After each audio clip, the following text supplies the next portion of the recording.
Welcome to the Key Chapters of the Bible podcast. This is a daily podcast that's going through the key chapters of God's Word.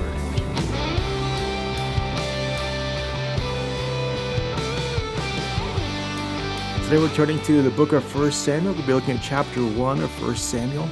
You've probably noticed that we have jumped out of the book of Judges and we've even skipped over the book of Ruth, and now we're here in 1 Samuel.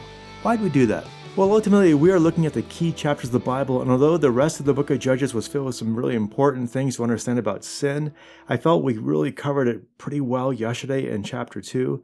And the book of Ruth is great, but it is 4 chapters, and it's a wonderful story about a woman who is in just tremendous need and how a man named Boaz comes to help her, and how they have this wonderful relationship which ultimately produces their descendant, David. But we're turning to chapter 1 of 1 Samuel today because 1 Samuel is an important book of the Old Testament.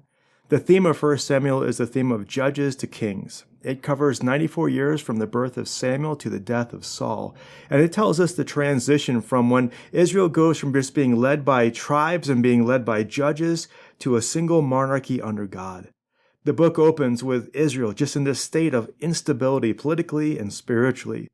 And you'll get a sense of this instability as we read 1 Samuel chapter 1 and chapter 2. We're seeing Eli. He's not going to really recognize what real heartfelt prayer looks like.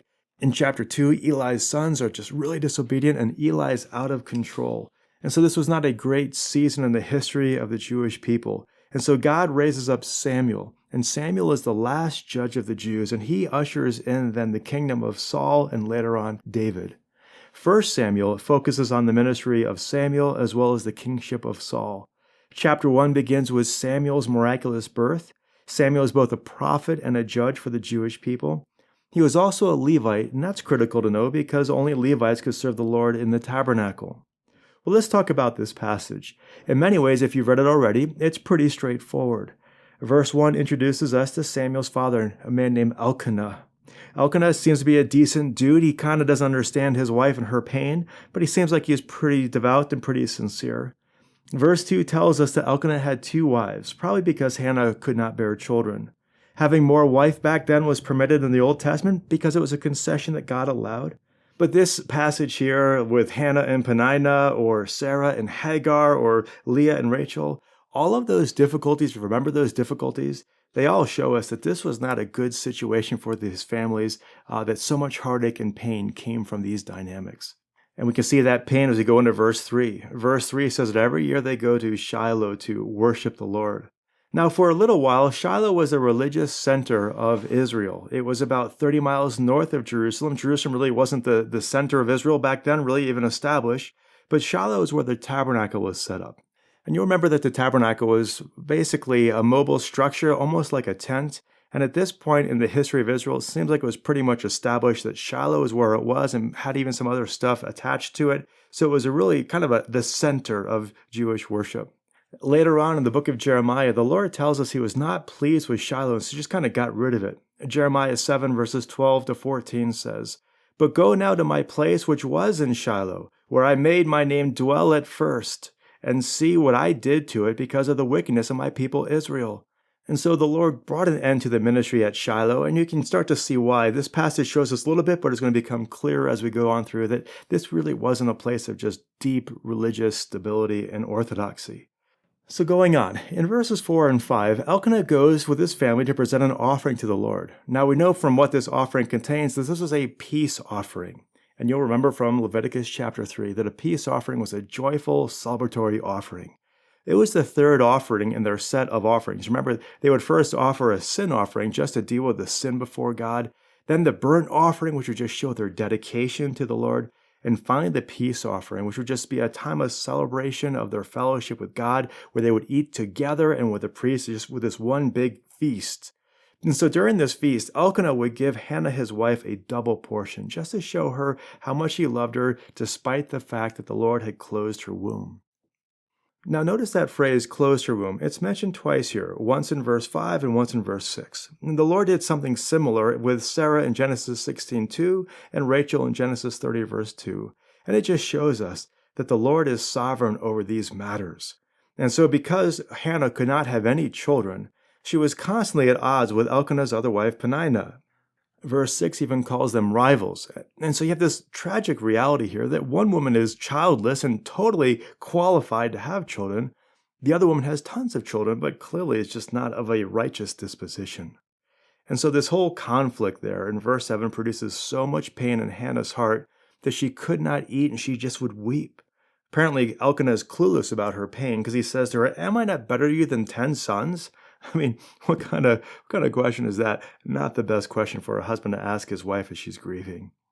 And so in verse 9, she goes to the tabernacle, which apparently is sometimes called the temple, and she prays to the Lord. In verse 10, it says she wept bitterly, which is literally to weep, she wept. It's just a Hebrew way of showing how much pain she was in. To weep, she wept.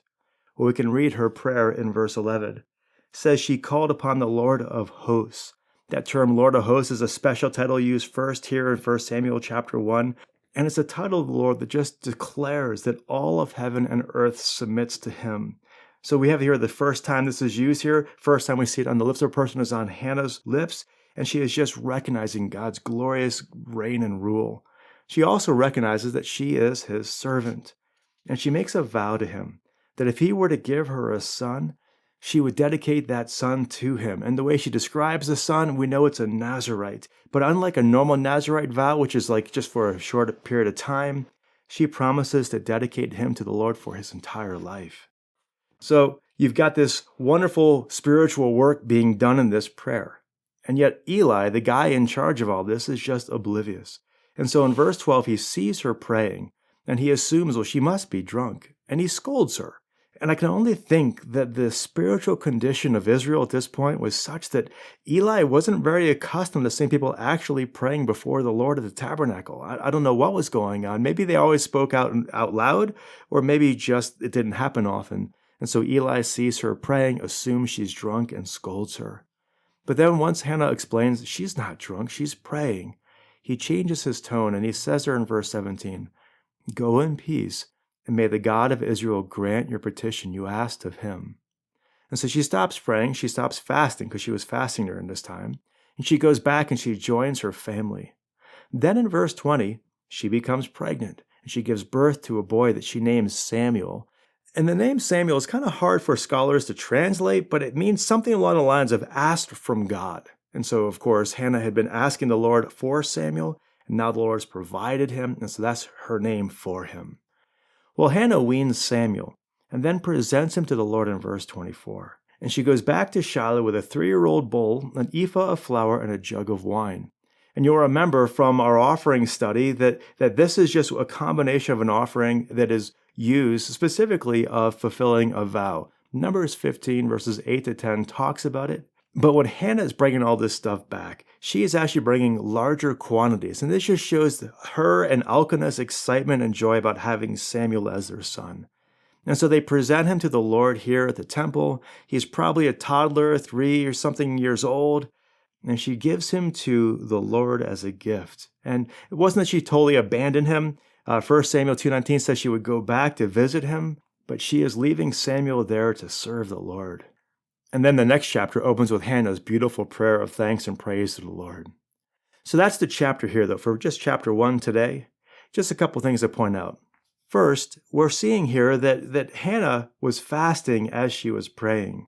Sometimes I think of fasting as like giving up chocolate for a day or two or something like that. We see here really what goes into fasting. Fasting is to set aside food so that we can devote ourselves to the Lord and just seek him. It's to be so burdened with something that we just gotta just meet with God and pray to him and seek him and read his word. And what's interesting is she is fasting in this passage from the peace offering that the rest of the family is celebrating. So clearly she is grieved about not having children. She is grieved about the trouble she's having with Peninnah. And so she's fasting and praying and just focusing on the Lord. And as she has brought all of these concerns before him, he has put her heart at ease, and she's then able to go back to her family and join them in this celebratory feast. We also see here the godly heritage of a godly mother. Hannah is obviously a godly woman. She is showing restraint in her words. She is pouring her heart before the Lord. She is fasting. She's even uncommon in her godliness because Eli doesn't seem to really get what's going on when he first meets her. But we're seeing that God has honored her, God has heard her prayers, and we're seeing the heritage that she has left in her son Samuel, because Samuel grows up to be a hero of the Old Testament. So many of the characters of the Old Testament have kind of blights on their character. You think about Abraham or Isaac or later on David, and they all have these kind of blights that are just you have to deal with. Samuel doesn't have those. As far as I know, Samuel has an impeccable character. He's not sinless, of course, but he is a man where there is no major character flaw. And I believe a lot of that comes from Hannah, her prayers, and the heritage of this godly woman being poured into her son. Likewise, this is a reminder that when we have poured out our heart before the Lord and when we are grieved, we know that God hears our prayers. He responds. It might be in His time, and it may not be the response that we were hoping for, but His ways are always right, always best for the situation, always what bring Him the most glory, and ultimately it brings us the most joy. And like Hannah, we need to just pray and bring our thoughts to Him, bring a request to Him, but also leave them there knowing that the solution and the timing is all up to the Lord and what He believes is best. And then we can get on up and live our lives joyfully in fellowship, praising God, even if we don't always get the answer that we were hoping for. And so those are some thoughts on 1 Samuel chapter 1 about just this wonderful woman and her godly prayers and her just desire to love and serve the Lord, and how the Lord blesses her with this great little guy named Samuel. And we're going to spend the next few days just looking at who he becomes, the man of God he becomes as he leads the children of Israel back to faithfulness to the Lord. With that, hope you have a great day. We'll see you tomorrow. God bless.